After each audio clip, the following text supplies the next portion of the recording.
In 1919, a deodorant company was months away from going under. Not because nobody had heard of the product. Almost every woman they surveyed already knew it existed.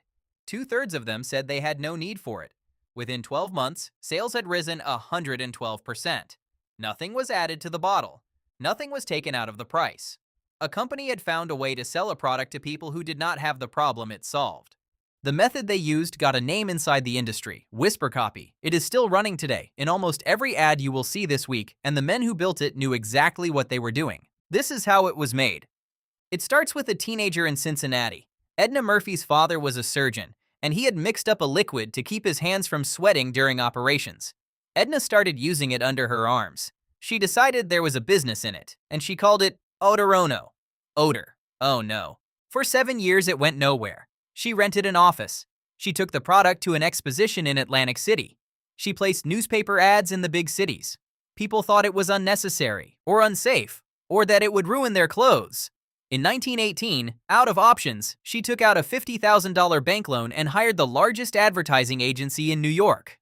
The copywriter they assigned was a man named James Webb Young. The first thing he did was send people door to door to ask why nobody was buying, and what came back should have ended the product. Awareness was near total. Demand was near zero. Two-thirds of the women surveyed said the same thing. There is nothing wrong with me. So Young stopped selling the product. His ad ran in the Ladies' Home Journal in 1919. The headline was, "Within the Curve of a Woman's Arm." Underneath it was a scene of a man and a woman standing close together, and an argument built in 3 parts. You cannot smell yourself. Nobody will ever tell you. They will simply decide things about you, quietly, and say them once you have left the room. Around 200 readers canceled their subscription to the magazine. Women in Young's own social circle stopped speaking to him. Female copywriters at his own agency told him he had insulted every woman in America. Sales rose 112% to $417,000 in 1920. By 1927, the company was doing $1 million a year. Competitors read the ad, understood what it had done, and started writing their own. The industry gave the technique a name, whisper copy. 900 miles west, a company had been sitting on a bottle for 40 years. Listerine was invented in 1879 by a doctor named Joseph Lawrence, who named it after Joseph Lister, the surgeon who convinced the medical world to wash its hands. It was a surgical antiseptic, and it worked. Nobody knew what else to do with it. Over the years, the company sold it as a floor cleaner, a foot wash, a treatment for gonorrhea. In 1914, they put it on shelves as a mouthwash, and then sat there while nothing happened. Then Gerard Lambert, the son of the owner, found an old Latin term in a medical journal, halitosis. Almost every version of this story says Listerine invented that word. They did not. It had been in the medical literature for decades, unused. What they invented was the diagnosis. Bad breath is a moment. Halitosis is a condition. One of them goes away when you eat lunch. The other one needs treatment. The ads followed the deodorant playbook line for line. They were not about health. They were about other people. There was a recurring character called Edna, the same first name as the girl who had started Odorono 2 years earlier. Charming, well-liked, quietly unmarriable. One headline entered the language and never left it, often a bridesmaid, but never a bride. The sources disagree on what happened next.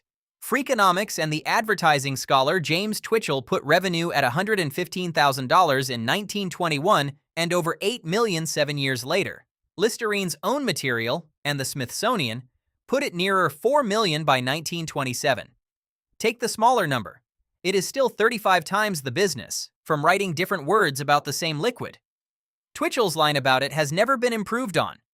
He wrote that Listerine did not make mouthwash as much as it made halitosis.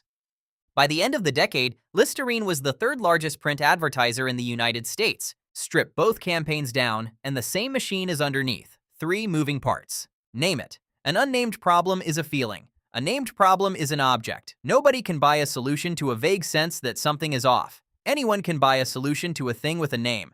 Make it public. Neither campaign is about health. Both are about other people. Not this is bad for me. They can tell, and they are being polite about it. Private problems get postponed. Social problems get solved that afternoon.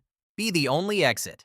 Once a problem is named and it is public, there is no need to argue that you are the best option. You simply never mention that another one exists. In 1927, 6 years after teaching America to be afraid of its own breath, the same company launched Listerine cigarettes. They also spent decades claiming the mouthwash prevented colds and sore throats. That one ran until 1976 when the Federal Trade Commission ordered them to stop and made them spend $10 million telling the public the claim had never been true. And this is where the story people tell about Listerine falls apart. The usual version is that a company invented a fake disease to sell a real product. That is not what happened, and it is not what makes it disturbing. Bad breath was real. Body odor was real. Both cost people jobs and marriages, and nobody would say so out loud, because saying so was humiliating. The conditions were not invented. What was invented was the fear of being discussed. Neither ad promised health, neither ad promised confidence. Both promised the same thing, which is that the room would not talk about you after you left it. Once that worked on sweat and it worked on breath, there was no reason it could not work on anything, including a carton of cigarettes and a promise about your throat. And here is the part almost nobody quotes. Young never defended it. He went on to become one of the most respected figures in the industry, and when he wrote about the deodorant campaign years later, he did not argue with the women who had told him what he had done. He recorded it and left it there. He had not found a problem, he had found the thing people were already afraid of and put a price on the way out. Edna Murphy sold her company in 1929. Listerine is still on the shelf. The technique outlived both of them. It is in the advertising you will scroll past today, and it has never once had to say its own name.